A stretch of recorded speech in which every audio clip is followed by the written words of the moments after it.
Did you say there was a quiz coming up? What did you Yeah, say? after we When- finish the video. So What day? we'll be on chapter 1, chapter 2, and this video. So all the stuff I have taught so far. Okay. After 3 lectures, 3 classes later. But because we're going to take 3 times to finish this. Right, so Makita, I think I need this projector to be on. Hello?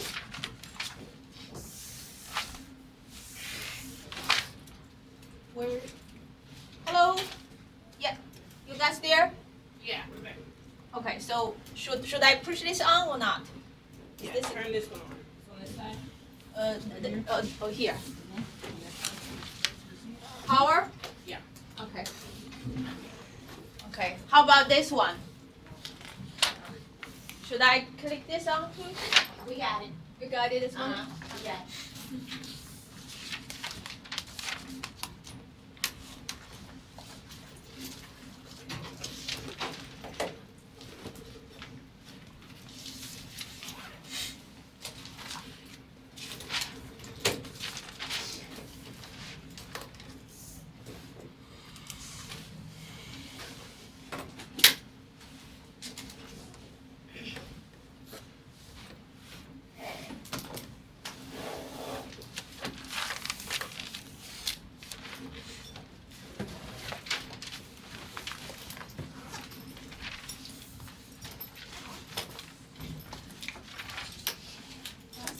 People fear globalization and the benefits. Others welcome it. Millions of people a day are better off than they would have been.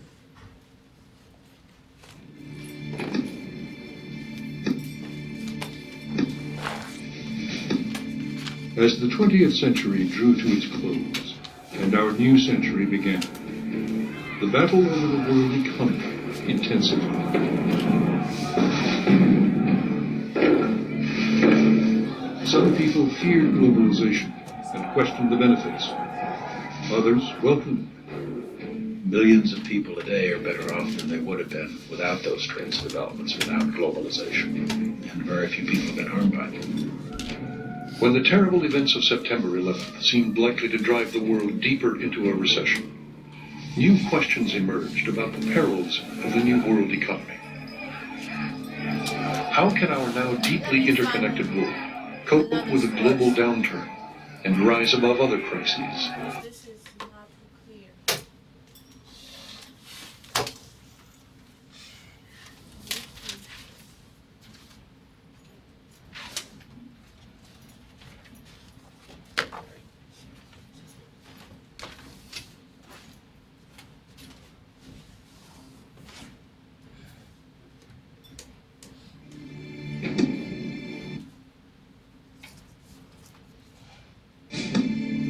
As the 20th century drew to its close and our new century began, the battle over the world economy intensified.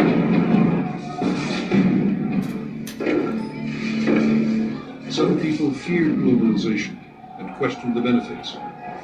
Others welcomed it. Millions of people a day are better off than they would have been without those trends and developments, without globalization. And very few people have been harmed by it. As the terrible events of September 11th drove the world deeper into a recession, new questions emerged about the perils of the new world economy. Can our now deeply interconnected world surmount a global downturn and rise above other crises? And is global terrorism the dark side of the promise of globalization? You can't get away from the fact that globalization makes This us is clear, but it's small. So it's not an option to shed it. So is Do it going you to be guys on balance prefer positive or this negative? one or the YouTube? Try to maximize. This is the story of how the new global economy Can't do was the born. maximize here. A century-long battle At as to which would control the commanding heights of the world's economies, governments or markets. The story of intellectual combat over which economic system would truly benefit mankind. The story of epic political struggles. Do you prefer this one or prefer earlier? Bigger picture, but it's less clear.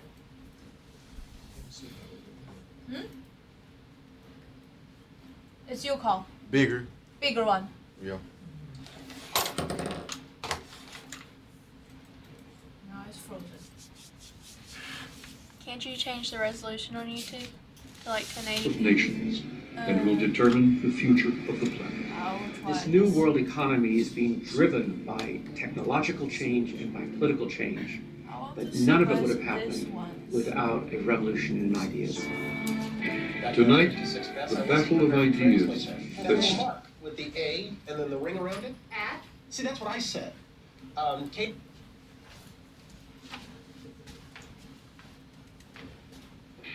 Roll into the new year in a new Nissan during Nissan's 2015 event. Choose from 15 models with 0% financing for up to 60 months. Shop at your local Nissan store or choose Nissan.com.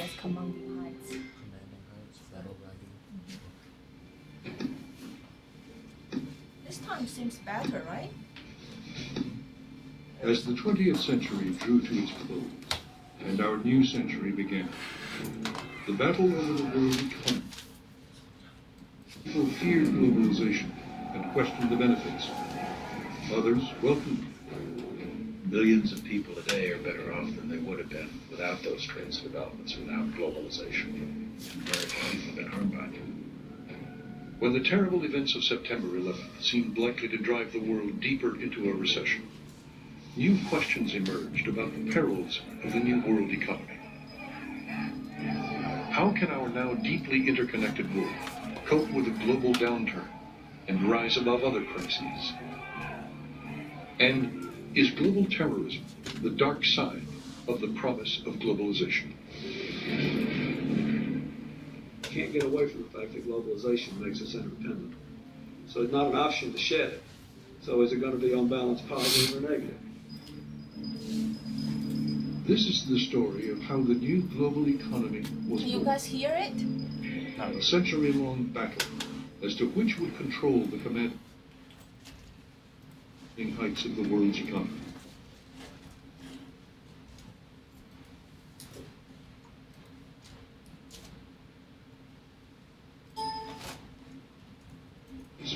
Governments or markets. The story of intellectual combat over which economic system would truly benefit mankind. The story of epic political struggles to implant those ideas on the nations of the world. Part of what's happened is a capitalist revolution. At the end of the 20th century, the market economy, the capitalist system, became the only model for the vast majority of the world. This economic revolution has defined the wealth and fate of nations and will determine the future of the planet. This new world economy is being driven by technological change and by political change, but none of it would have happened without a revolution in ideas. Tonight, the battle of ideas that still divides our world.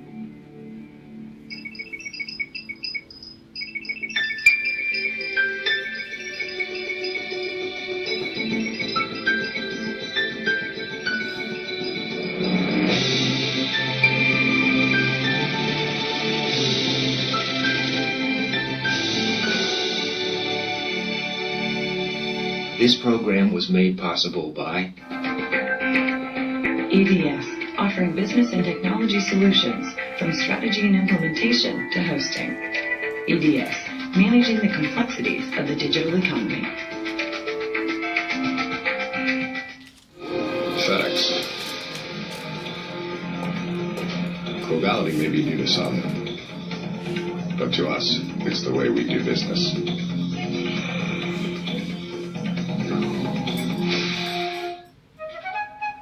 We're reinventing the energy business as we develop American oil and gas, next-generation clean fuels, and renewables like solar power.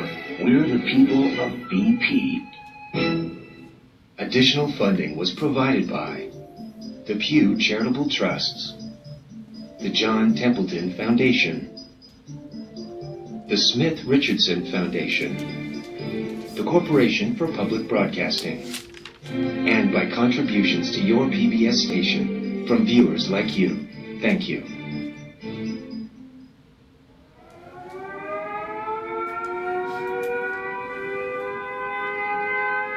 World War II.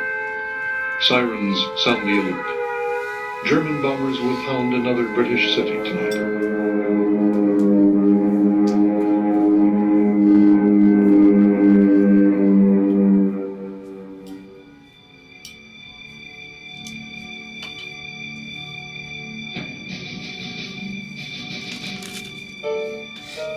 During the Blitz, the two most important economists of the age shared air warden duty on the roof of King's College.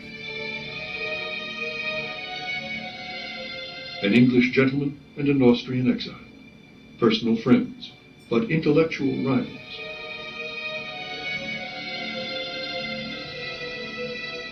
How their battle of ideas still shapes our life and society is our story.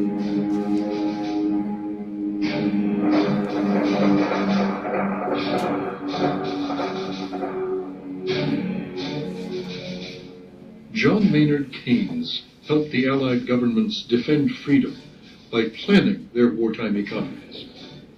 Friedrich von Hayek thought government interference in the economy was a threat to freedom. The debate over market forces, whether you have an economy that's based upon prices or state planning, has been at the very heart of the economic battles of the last 100 years. For decades, the ideas of John Maynard Keynes dominated the economies of the Western world. Keynes felt that the market economy would go to excesses, and when things were in difficulty, the market wouldn't work. Therefore, the government had to step in. Hayek felt that the market would eventually take care of itself. It was only when Hayek was a very old man that his ideas began to prevail and the world began to change.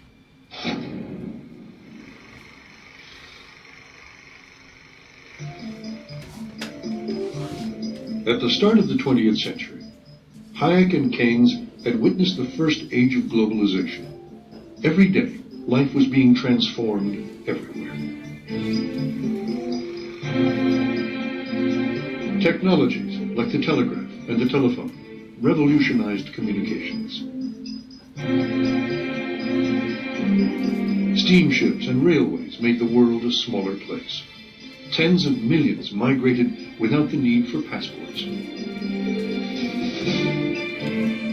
Keynes described this global market in which trade flowed freely. The inhabitant of London could order by telephone, sipping his morning tea, the various products of the whole earth, and reasonably expect their early delivery upon his doorstep. Militarism and imperialism, of racial and cultural rivalries, were little more than the amusements of his daily newspaper. What an extraordinary episode in the economic progress of man was that age which came to an end in August 1914.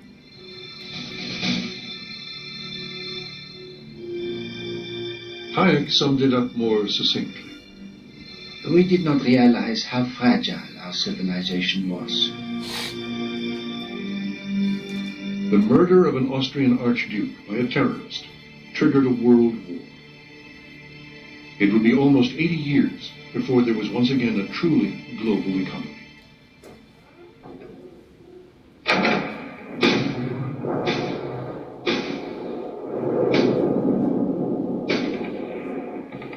World War I destroyed 20 million lives.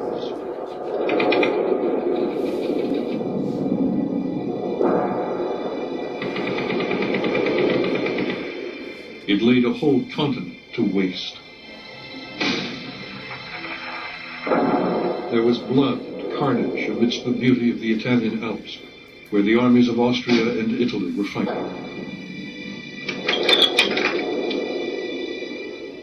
Friedrich von Hayek served in the Austrian artillery.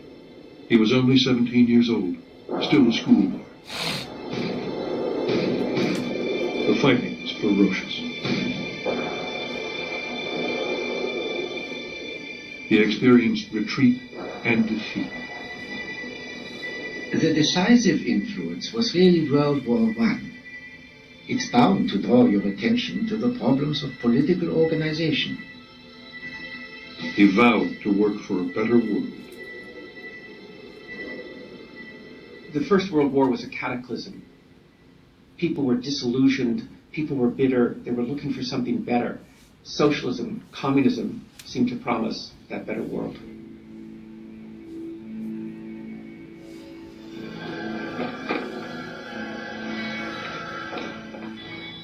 By overthrowing the old order, the Russian Revolution aimed to deliver that better world.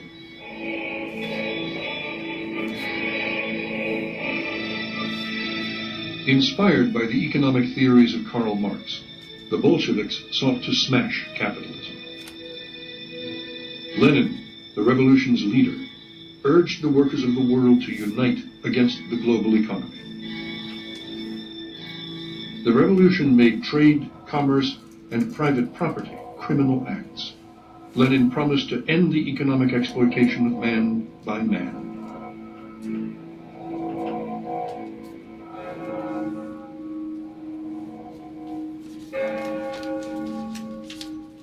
The man who was destined to be Hayek's great intellectual rival was a brilliant young academic at Cambridge University.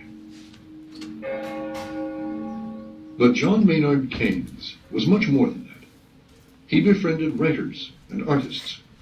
One painted these murals for him. He was also a familiar figure in the city of London, where he made a fortune in the stock market, lost it all, and made it back again. Familiar with politicians and prime ministers, Keynes spent the First World War advising the British government on how to organize its wartime economy. At the end of the war, Keynes joined the British peace delegation at Versailles in France. The victorious Allies wanted defeated Germany to pay the costs of the war through what were called reparations. All the statesmen at Versailles could think about was how to squeeze money out of an already bankrupt Germany. Keynes felt that the reparations were out of all proportion to what an economy could really take and would have very destructive social and political and economic consequences. Angry and disgusted, Keynes resigned. Back in England, he went to stay with his friend, the painter Duncan Grant. That summer, Grant painted Keynes, writing his prophetic book, The Economic Consequences of the Peace. If we take the view that Germany must be kept impoverished and her children starved and crippled, vengeance, I dare predict, will not limber. Nothing can delay that final war that will destroy the civilization and progress of our generation.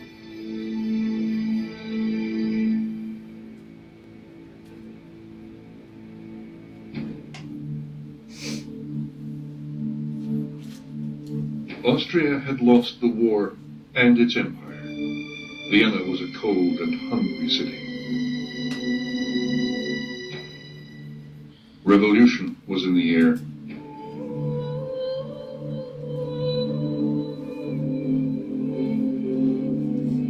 Socialists and communists were winning the battle for hearts and minds.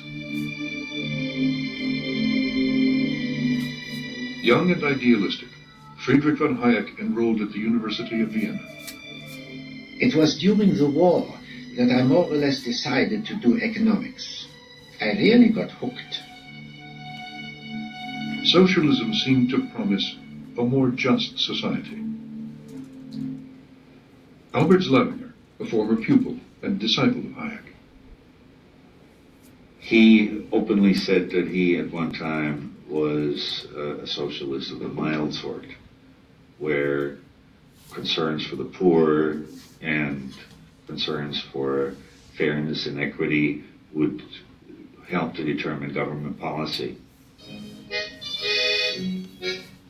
Much of Vienna's intellectual life took place outside the university, in the coffee houses, across the Ringstrasse.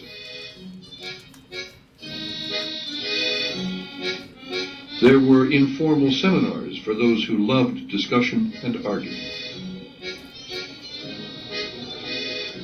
Hayek joined the circle of a passionate libertarian called Ludwig von Mises. Von Mises believed markets, like people, needed to be free from government meddling. Ludwig von Mises was the preeminent economist of the Austrian school. The distinguishing hallmark of the Austrian school of economic thought is that markets work and governments don't.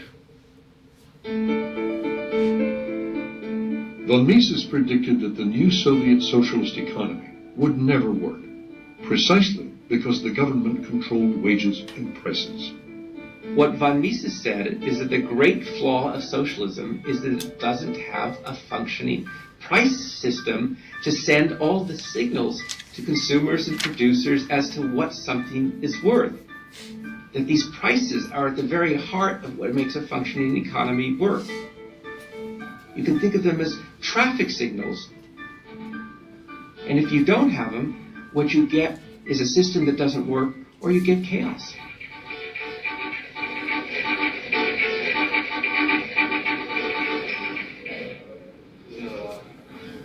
Mises argued that free markets do it best. Why fool with anything else?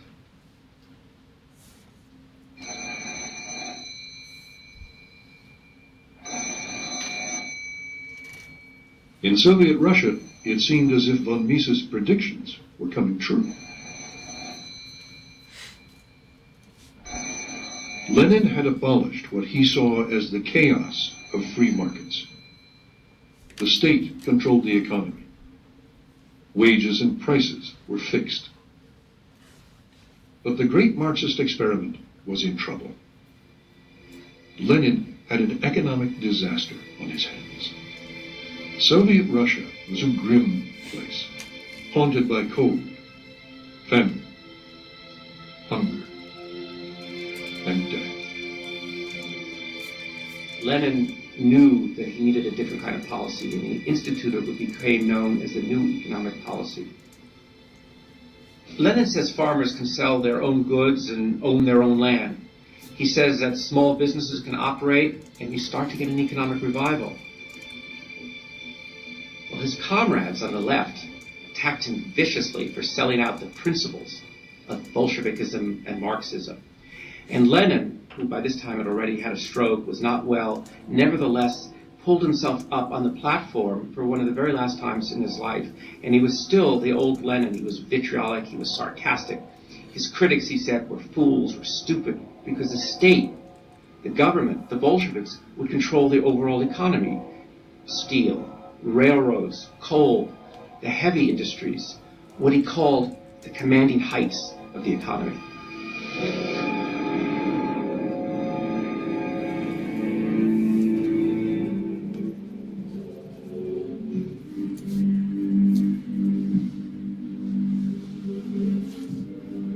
Within a year, Lenin was dead.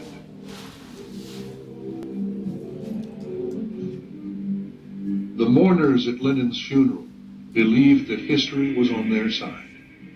And in less than 30 years, not only Russia, but Eastern Europe, China, more than a third of humanity would be living according to the economic tenets of Marxist-Leninism. Lenin's successor would tighten the Communist Party's iron grip on the commanding heights of the economy.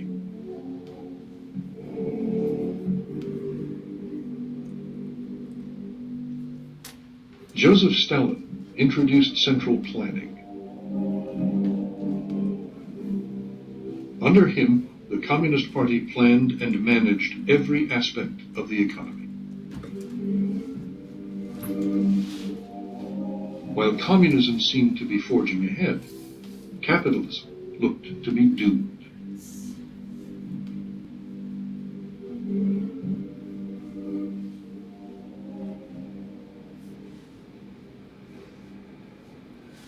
Germany and Austria were living with the economic consequences of the peace. Forced to pay unbearable war reparations, the defeated governments simply printed more money. The result? Inflation. More inflation. Hyperinflation. It took a basket full of paper money to go shopping. You saw people carrying their money on wheels because you had to pay for a piece of bread billions of Reichsmark. Hayek, who was working at a statistical research institute, needed 200 pay raises in 8 months.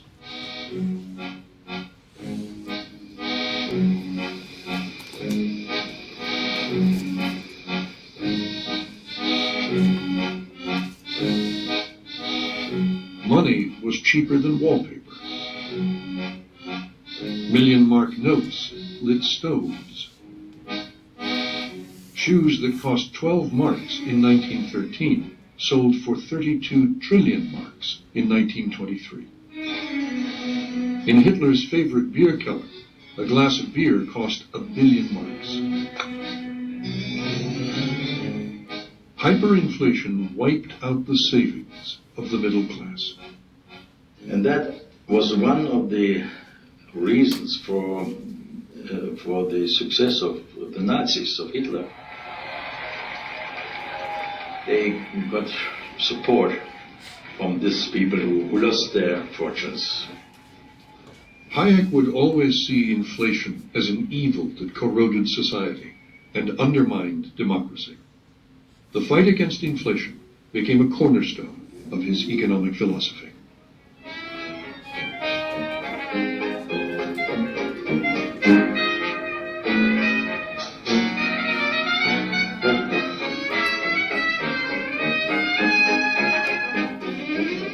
During the 1920s, while Europe was continuing to suffer the wounds of the First World War, in American cities at least, it was a boom time.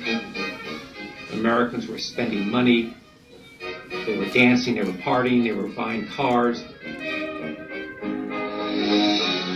they were buying bathtub gin, and they were buying stock, lots of stock. The stock market, the New York Stock Exchange, had become a national pastime, and Americans couldn't get enough of it.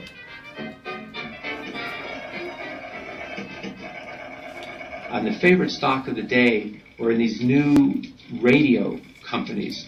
Radio was like the internet of the 1920s, an industry that had come from nowhere.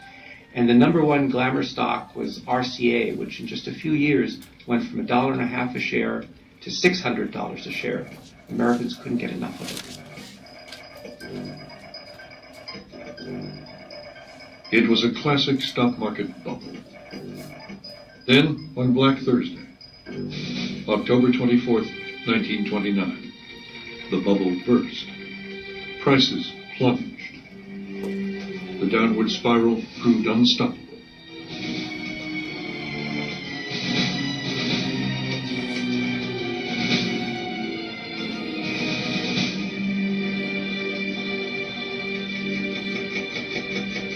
Eight hours after the market had closed, the ticker tape machines were still tapping out the bad news. The stock market crash started America's slide into despair.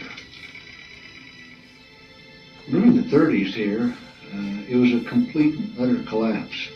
From the people's point of view, it was despair as values and prices spiraled ever onward, downward. It left them with no ability to earn, no ability to repay, no ability to spend, no ability to consume.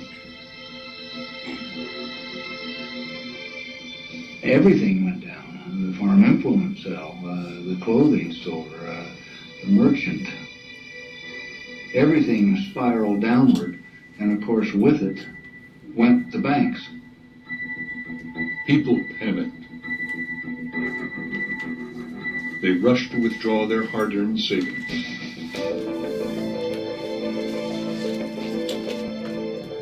Run on a bank means lines through the lobby and out the front door and down around the block. People waiting day and night to get up to see if they could withdraw their cash. The millions that could not lost everything. If you look at the period of time from 29 on, about half the banks in the United States closed.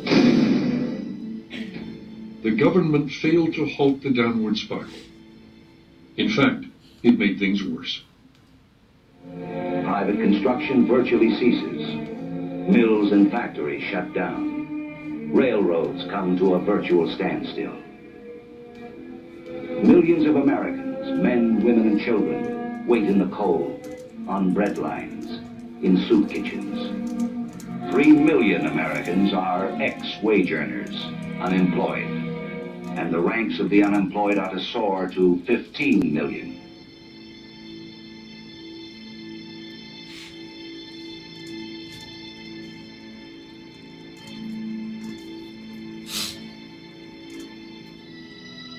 Banks collapsed. Industry ground to a stop. Millions were out of work.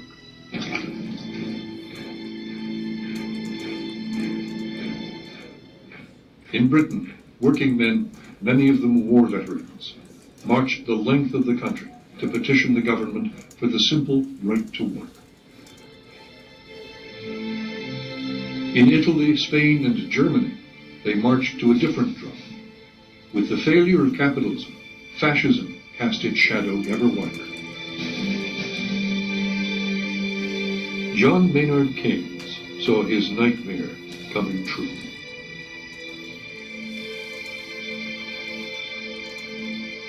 In Cambridge, Keynes set out to save capitalism from itself by writing a book about what caused the Great Depression and what to do about it. He aimed to rewrite the rules of economics, to see a country's economy as a whole, as a machine that could be managed.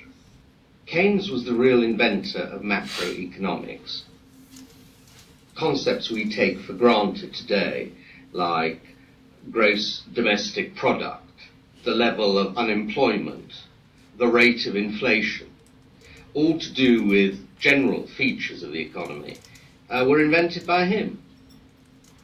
He was writing a book which he thought would revolutionize the way we thought about economic systems, but it would also give us the means to make sure that they operated better. It was written against the background of not only the collapse of the world economy, but the potential collapse of democratic government. Hitler became Chancellor of Germany in 1933. Democracy seemed to be losing ground, and with democracy, the system of liberty. So Keynes had to produce an answer to the Great Depression, or democracy would be swamped by totalitarianism.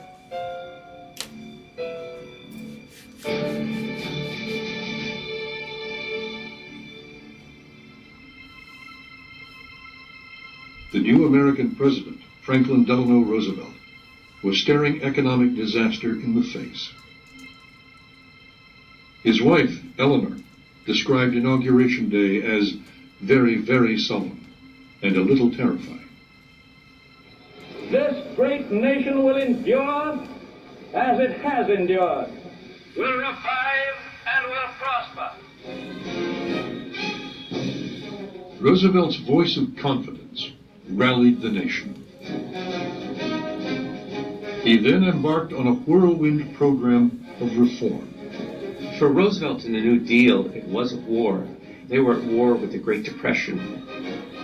And they responded with frenetic activity, relief programs for the unemployed, for the hungry, programs to get people back to work.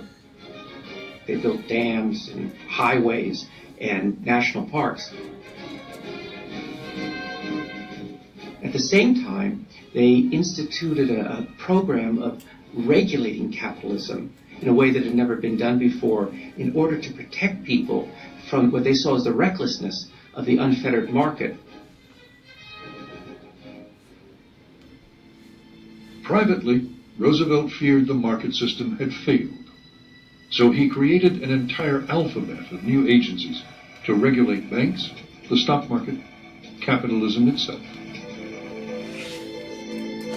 New headquarters built for the Interstate Commerce Commission celebrated government regulation, which reined in market forces and curbed capitalism.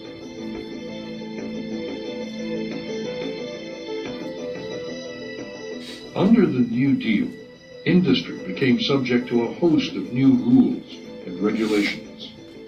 And the airline industry was a very good example of that. You'd have people that go into this business, be very competitive, they'd go bankrupt, new people would come in, they would go bankrupt, it was very unstable.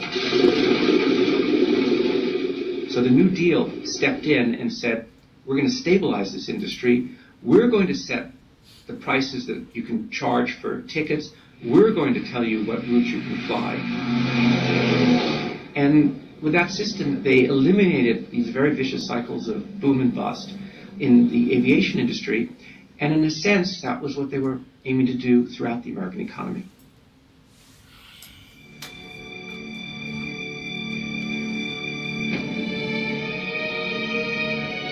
In 1936, John Maynard Keynes finally published his General Theory, a brilliant analysis of how to fight the Depression. By showing governments that it was possible to manage their economies, Keynes made himself the most influential economist of the age. Keynes' solution to the unemployment was for the government to spend the money and restore and maintain full employment. Governments, said Keynes, should spend against the wind. In good times, they should reduce their spending and build surpluses. In bad times, like the Great Depression, they should step up spending, run deficits, and put purchasing power into the hands of working people. He gave people hope that unemployment could be cured without concentration camps.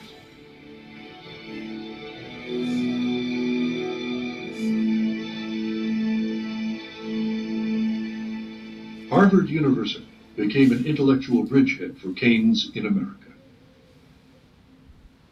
John Kenneth Galbraith was one of Keynes' leading apostles. I've said many times, I think had something, maybe quite a bit, to do with bringing Keynes across the Atlantic. I came back to find a whole group of people here who had also read the General Theory, and this was a breath of hope and optimism. In Washington, Keynes' ideas would begin to turn economics policy upside down. Governments would learn to live with a little inflation to keep unemployment low. You resisted conservative finance, borrowed money, and hired people across the country, rescuing them from unemployment. That was the basic essential. And that you didn't worry about accumulating debt. Or, more precisely, you worried about it but did it anyway.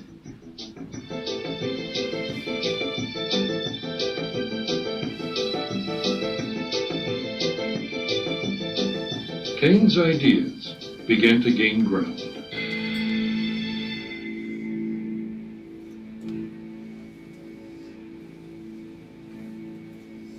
It took a world war for Keynesianism to become government policy.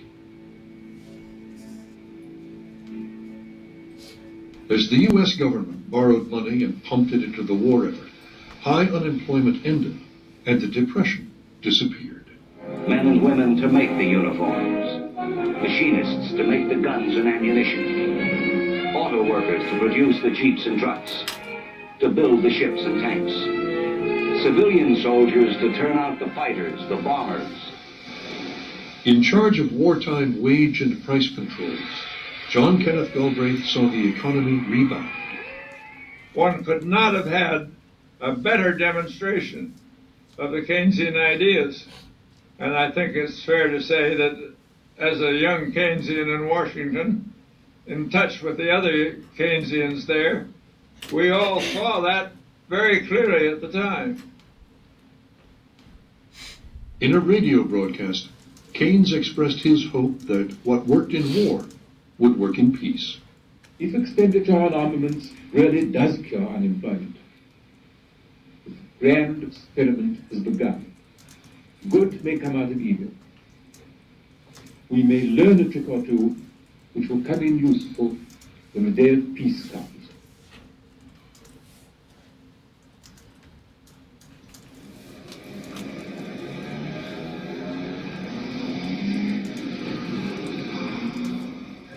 Now teaching at the London School of Economics, Hayek feared that Keynes' Brave New World was a big step in the wrong direction.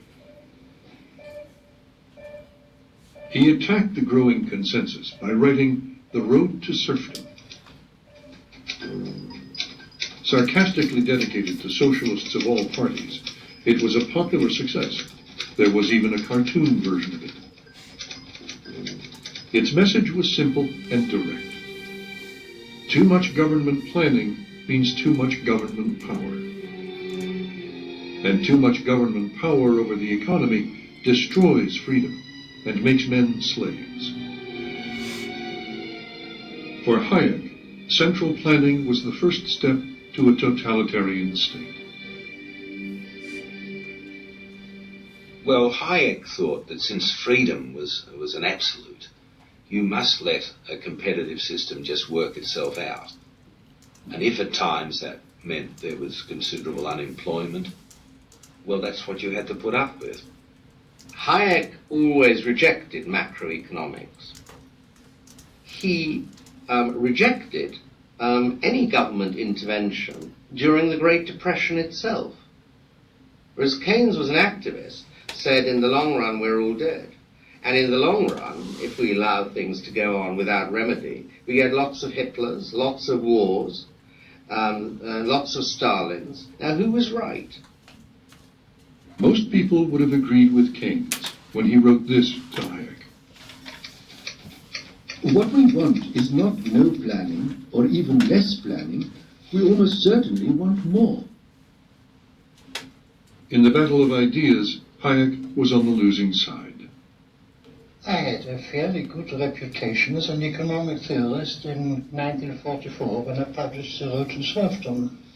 And it was treated, even by the academic community, very largely as a malicious effort by a reactionary to destroy high ideals.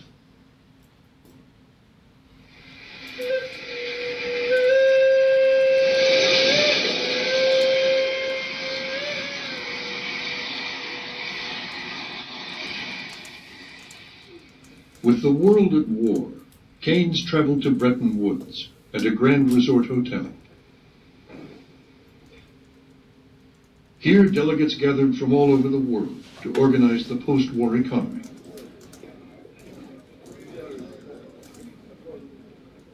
The Bretton Woods Conference created the World Bank and the International Monetary Fund. They were designed to bring stability to the world economy and prevent the unemployment and the depression of the 1930s.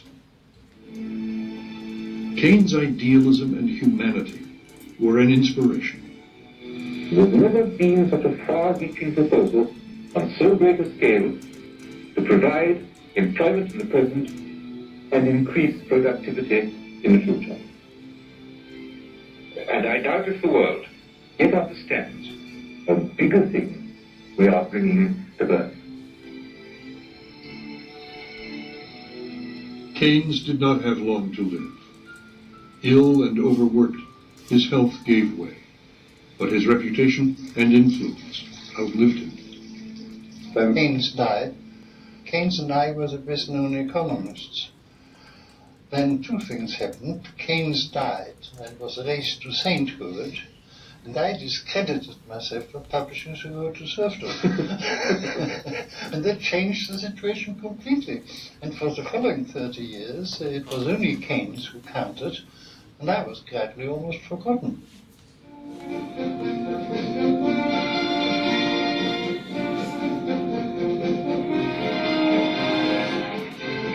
The war was over, and the troops came marching home.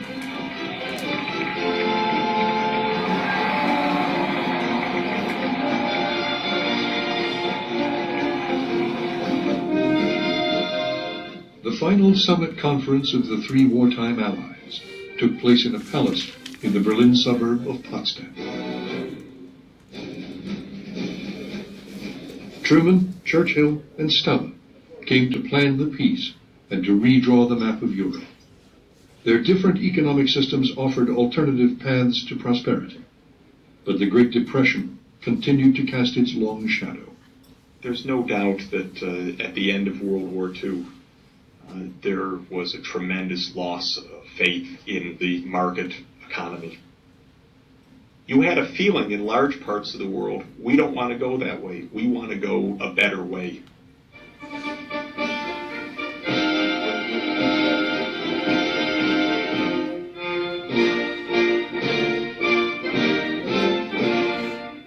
In Britain, the troops were coming home to a general election.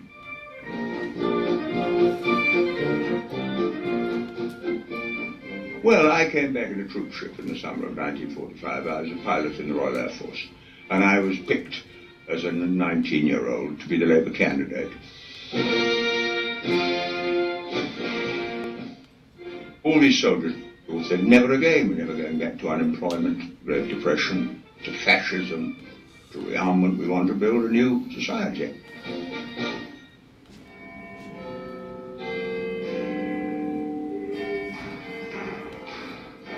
During the dark war years, Britain had been governed by a coalition of conservatives and socialists. Winston Churchill, the great wartime leader and head of the Conservative Party, expected an easy victory. Everywhere he went, huge crowds turned out to cheer the nation's hero. Heading the campaign against Churchill was Clement Attlee, leader of the Labour Party. Attlee argued that Britain had planned the war, and now planning would win the peace. We knew our people would never have stood the bombardments and the loss of life and the hardship if they hadn't been confident that their government was operating a policy of fair shares. We set out to ensure this system of fair shares and of planning and controls continued after the war. Churchill, who was influenced by Hayek's book, The Road to Serfdom, opposed planning and controls. No socialist system can be established without a political police, some form of Gestapo. He got carried away with this Gestapo. And this, of course, it was carrying things to absurdity. Gestapo in Britain. Attlee, a mild-mannered Christian socialist, gave Churchill's gaffe a sinister spin. Attlee actually went out of his way to refer to this foreign professor with this Friedrich August von Hayek, this foreign chap with a slightly German accent. Britain went to the polls.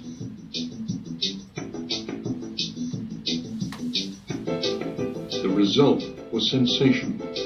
Here is the state parties up to 3 o'clock in detail. Conservatives, 180. Labour, 364. Churchill was out. The people had voted for a new socialist Britain.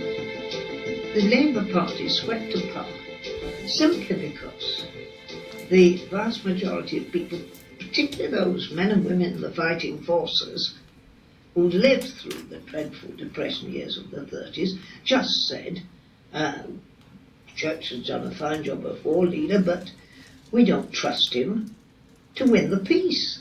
What kind of society do you want? Attlee promised his party that they would build a new Jerusalem. Let's go forward into this fight in the spirit of William Blake. I will not cease from mental fight, nor shall the sword sleep in my hand, till we have built Jerusalem in England's green and pleasant land.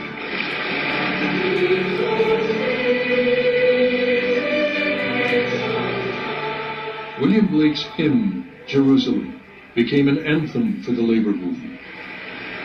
You know, it seemed to people who'd been through a war, it seemed to them natural justice. Why not pool your resources? And so we broke into the concept of the sacredness of private property. When labor took power, private owners were compelled to sell their businesses.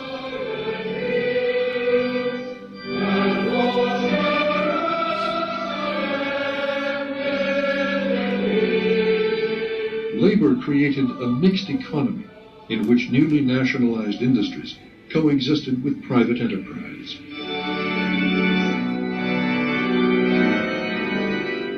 Now, government-owned industries like coal, rail, and steel no longer enriched owners and shareholders, but worked for the common good.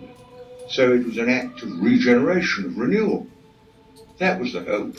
And it was a hope that gave us the welfare state, gave us the National Health Service, gave us full employment, gave us trade union rights, really rebuilt the country from the bottom up.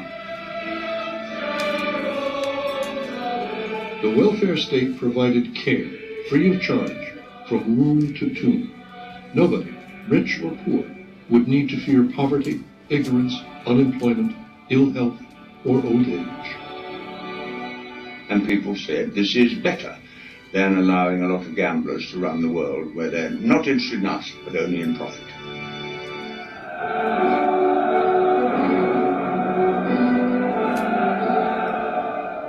Russia ended the war as a military and industrial giant. With the Red Army and the secret police, Stalin imposed his economic system on half of Europe. The planned economy of Lenin and Stalin had defeated fascism. Scientific socialism seemed to be in the ascendancy. Socialism was on the march. Capitalism and free markets were on the retreat. So about 1/3 of the world adopted socialism, sometimes through internal revolution, sometimes through brutal imposition by the Red Army. The world was divided. The Cold War had begun.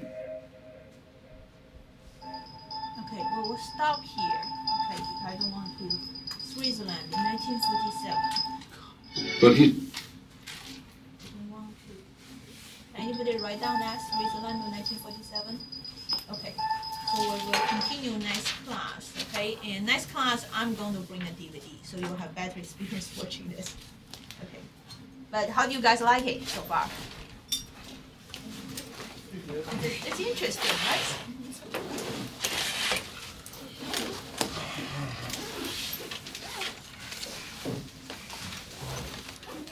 Okay, and class is dismissed.